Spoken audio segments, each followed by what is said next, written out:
অশান্ত পশ্চিম Asia, football বিশ্বকাপ boycott করছে ইরান। আমেরিকার দুর্নীতিগ্রস্ত শাসকরা আমাদের নেতাকে হত্যা করেছে, কোনো অবস্থাতেই আমরা বিশ্বকাপ ফুটবলে অংশ নেব না। ইরানের সরকার টেলিভিশনে এই ঘোষণা করেছেন ইরানের ক্রীড়ামন্ত্রী আহমদ দনিয়ামালি। ট্রাম্প ফিফার বৈঠকের পরেও বরফ গলল না। ইরানকে বোঝানোর চেষ্টা করেছিল ফিফা। ফুটবল বিশ্বকাপে ইরানকে আমেরিকায় স্বাগত, গতকালই একথা জানিয়েছিলেন ট্রাম্প। ফুটবল বিশ্বকাপ শুরু হতে বাকি রয়েছে আর 93 দিন। তার আগে জরুরি বৈঠকে বসেন ট্রাম্প। ফিফা প্রেসিডেন্টের সঙ্গে জরুরি বৈঠক করেন আমেরিকার প্রেসিডেন্ট। গ্যাসের সংকট, দাম বৃদ্ধি, সংসদের বাইরে বিক্ষোভ দেখালেন বিরোধী সাংসদরা। সংসদের বাইরে বিক্ষোভ বিরোধী সাংসদদের, রয়েছেন প্রিয়াঙ্কা গান্ধী।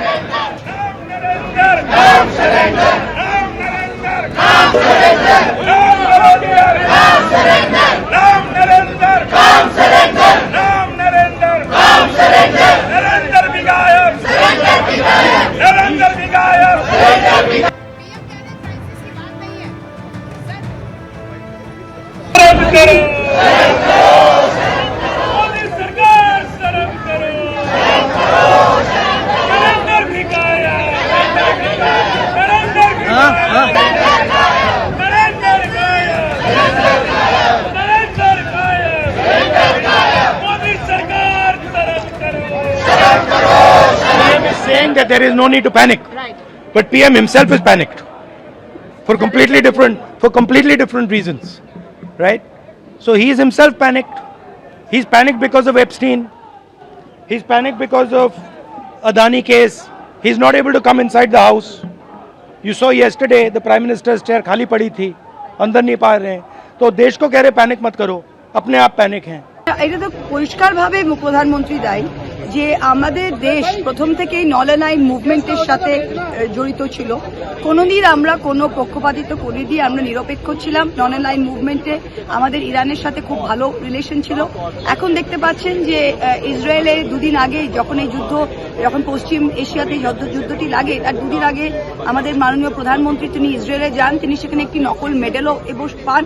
ঠিক দুদিন বাদে এই যুদ্ধ শুরু হয়। এমন দুর্ভাগ্যজনক জায়গায় আমরা দাঁড়িয়ে আছি যে আমেরিকা আমাদের টুইট করে বলে দিচ্ছে দ্যাট ইউ আর অ্যালাউড, যে ভারতকে অ্যালাউ করা হচ্ছে 30 দিনের জন্য রাশিয়া থেকে তেল কেনার জন্য। মানে আমাদের নিজের ফরেন পলিসি, নিজের এনার্জি পলিসি কিছুই আমাদের হাতে নেই। এখন সারা ভারতবর্ষে আপনারা দেখছেন কমার্শিয়ালি যেটা আমাদের সিলিন্ডার প্রত্যেকটা রেস্টুরেন্টে, ব্যাঙ্গালোর বলুন, পশ্চিমবাংলায় বলুন, সব জায়গায় একটা ক্রাইসিস দেখা দিয়েছে। আমাদের গ্যাস কোম্পানিরা বলছে 2.5 দিনের মধ্যে সিলিন্ডার আপনারা পেয়ে যাবেন, কিন্তু সেটা মোটেই হচ্ছে না। তো এখানে দাঁড়িয়ে আর আমাদের প্রধানমন্ত্রী কই? তিনি কেরলে তিনি ভাষণ দিচ্ছেন, তিনি অন্য জায়গায় তিনি প্রচার করছেন। এবং পশ্চিমবঙ্গের প্রত্যেকটি মানুষ এখন জানে তৃণমূল কংগ্রেস কি করছে, তাদের এসওপি কি। দলের সর্বোচ্চ স্তর থেকে নির্দেশ দেওয়া হয়েছে, গান পয়েন্টে বিভিন্ন ডিলারদের থেকে তারা সিলিন্ডার জোর করে তুলে নিচ্ছে, নিয়ে আর্টিফিশিয়াল ক্রাইসিস তৈরি করছে।